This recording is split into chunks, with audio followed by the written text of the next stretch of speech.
तहरीक इंसाफ के official Twitter handle से दो कंडीशंस का जिक्र किया गया है, दो बड़े मुतालबात का जिक्र किया गया है। सुप्रीम कोर्ट के सीनियर तरीन जजेस के नीचे 9 मई और 26 नवंबर के वाकयात की आजादाना तहकीकात के लिए एक कमीशन बनाया जाए। दूसरा मुतालबा नाहक कैद सियासी असीरान को रिहा किया जाए। बात करते हैं सलमान अकरम राजा साहब, सेक्रेटरी जनरल पीटीआई हमारे साथ मौजूद है। सलमान साहब, thank you very much for joining us. Asad Kaiser और आपने अयाज सादिक साहब से आज राब्ता किया, आपकी मुलाकात भी हुई, दोनों की हुई। आज मुलाकात के मजीद भी इम्कानात के हवाले से साहबजादा हामिद रजा ने कहा बाज़ाब्ता मुज़ाकरात का आगाज होने जा रहा है। Are things looking positive? क्योंकि वजीर इत्तलात साहब तो क्रेडिबिलिटी पे ही शक कर रहे हैं। हमें उम्मीद है कि पेशरफ्त होगी और हम समझते हैं कि इस मुल्क में अगर कानून, सच्चाई, शराफत की हुक्मरानी होनी है या कुछ मतलब होना है इन तसव्वुरात का, तो हमें आगे बढ़ना होगा। जो हमारे मुतालबात हैं, हमारे शहदा का जो खून है, उसका जवाब देना होगा। इसके बग़ैर हम आगे नहीं बढ़ सकते। हमें बताना होगा कि इलेक्शन में क्या हुआ, क्यों हुआ, क्या आइंदा हर इलेक्शन इसी तरह होगा।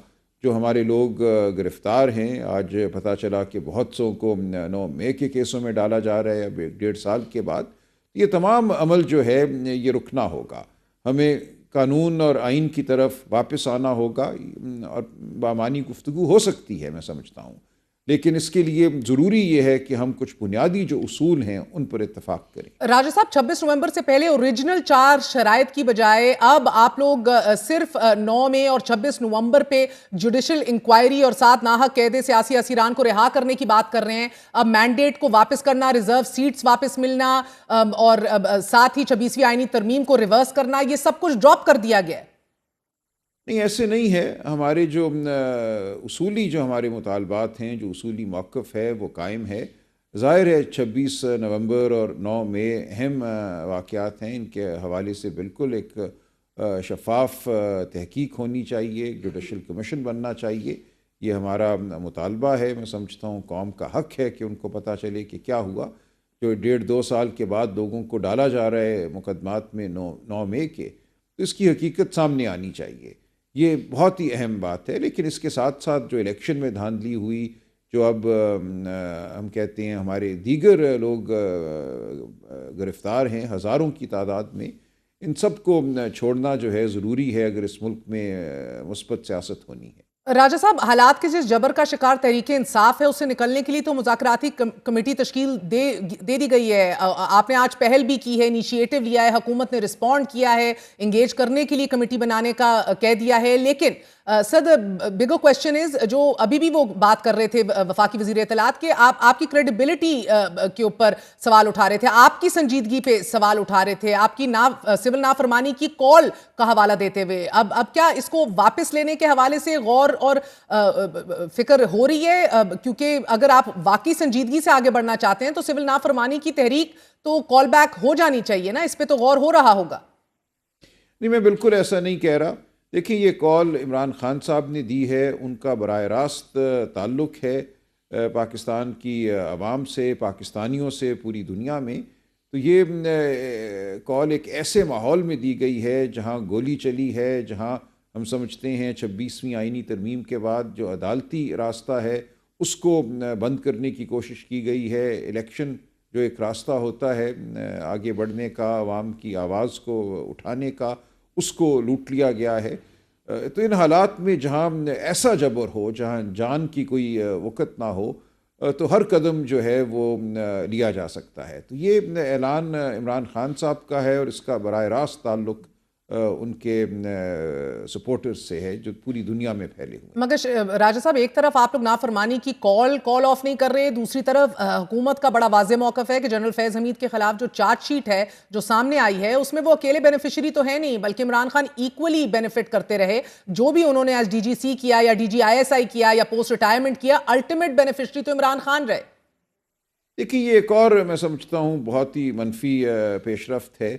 एक सियासतदान को, एक साबिक वज़ीर आज़म को इस किस्म के मुकदमे में मुलव्वस करना, जहाँ मकसद ये हो कि मुकदमा मिलिट्री कोर्ट में चलाया जाएगा, इसको दुनिया नहीं मानेगी। आप आज एक बार फिर भुट्टो साहब वाला वाक़या जो सानिया है उसको दोहरा नहीं सकते।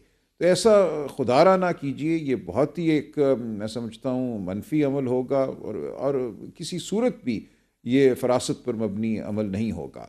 हम आगे बढ़ सकते हैं, लेकिन इस तरह के जो हरबे हैं हिरासा करने की, उससे कोई डरेगा भी नहीं। देखिए, इमरान खान साहब बिल्कुल वाज़ेह हैं इस हवाले से कि मिलिट्री कोर्ट के सामने मुकदमा चलाना है तो चलाओ। उनको बिल्कुल अपने ऊपर एतमाद है, अपने पाकिस्तान पर एतमाद है, अपने वोटरों सपोर्टरों पर एतमाद है, कौम पर एतमाद है।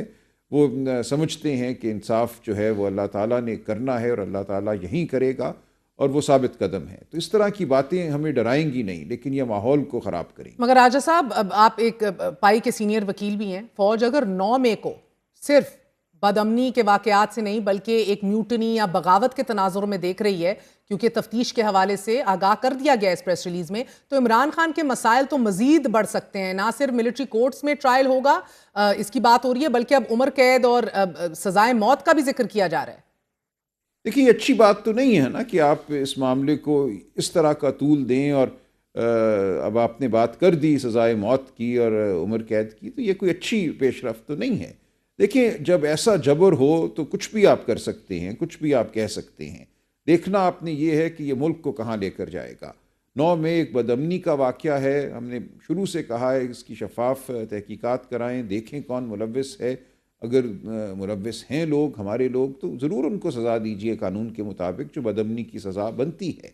लेकिन इसको आप इतना तूल दें कि एक वज़ीर आज़म को इसमें मुलव्विस करें और फिर सज़ाए मौत की बात करें, तो ये किसी सूरत भी ठीक नहीं है। सर, कल भी 7 रुकनी आईनी बेंच के सामने इमरान खान के वकील हामिद खान ने अदालत में मौक़िफ़ अपनाया कि 1.5 साल हो गया है, अदालत पता तो करा ले कि 9 मई में हो क्या रहा था। तो मुल्क में गैर एलानिया मार्शल लॉ लगने का उन्होंने दावा कर दिया। एहतजाज करने पे फौज तलब कर ली जाती है, उनका कहना था। तो जस्टिस मुसर्रत हलाली ने रिमार्क्स दिए कि मार्शल लॉ में वो खुद आते हैं, तलब नहीं किए जाते। इसी तरह जस्टिस मोहम्मद अली मजहर ने भी राजा साहब कहा कि फौज को तो आर्टिकल 245 के तहत तलब किया जाता है। इसी तरह जस्टिस जमाल खान मंदोखेल ने भी रिमार्क्स दिए कि आइन के तहत तो सिविल हुकूमत फौज की मुआवनत ले सकती है। आप मार्शल लॉ कैसे कह सकते हैं? ये स्वीपिंग स्टेटमेंट क्यों कर दे रहे हैं? अदालत ने फिर यह भी इस्तफसार किया राजा साहब कि आप एक आईनी इख्तियार को मार्शल लॉ कैसे कह सकते हैं? जस्टिस जमाल मंदोखेल ने फिर हामिद खान से कहा कि आप अभी तक ये नहीं बता पाए कि आर्टिकल 245 का गलत इस्तेमाल कैसे हुआ। तो जब आपको अदालत से भी वो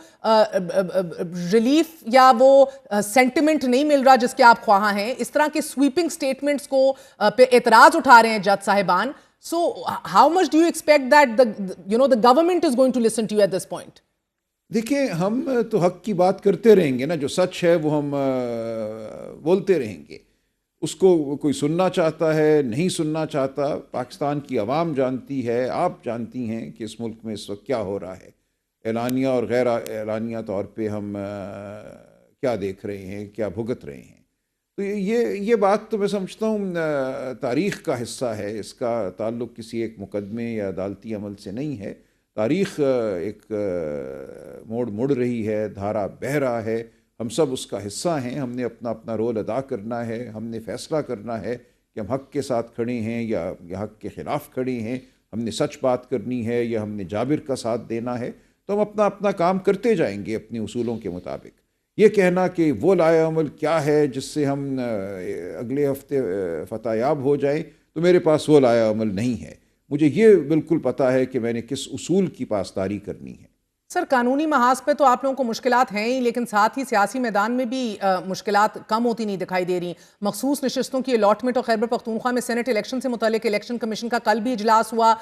हमारे ज़राए हमें बता रहे हैं कि इलेक्शन कमीशन मखसूस नशिस्तें तहरीक इंसाफ की बजाय फिर दीगर पार्टियों को देने का अपने तय फैसला कर चुका है। इसी तरह KP के सेनेट की नशिस्तें भी दीगर पार्टियों को दी जा सकती हैं। इस पर इलेक्शन कमीशन का ये फैसला और ये तैयारी जो है आपके लिए एक और सियासी धचका है।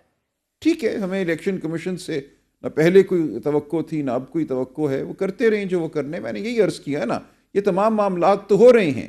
देखिए, ये एक जबर का माहौल है। हम नहीं समझते कि आइन और कानून पर अमल हो रहा है। हमें जिस तरह इलेक्शन में रोका गया, बल्ला छीना गया, उसके बाद कहा गया कि सब लोग आज़ाद हैं, फिर उसके बाद कहा गया कि चूँकि आप आज़ाद हैं इसलिए आपको रिजर्व सीट्स नहीं मिल सकती। ये तमाम मजाक तो पाकिस्तान की आवाम के साथ हो रहे हैं ना, होता रहे। देखिए, अब बात इससे बहुत आगे बढ़ गई है। ये बात अब ये मुकदमा जीतने, वो मुकदमा हारने, ये सीट हासिल करने, इस पर अब नहीं है। ये बात इससे आगे की है। ये पाकिस्तान की हैयत के बारे में है कि पाकिस्तान है क्या, ये किस किस्म का मुल्क है, ये एक जेल है, ये एक पिंजरा है, ये एक रियासत है, ये क्या है। तो अब हम इन चीज़ों में फंसे रहेंगे तो हम समझ नहीं सकेंगे कि हो क्या रहा है।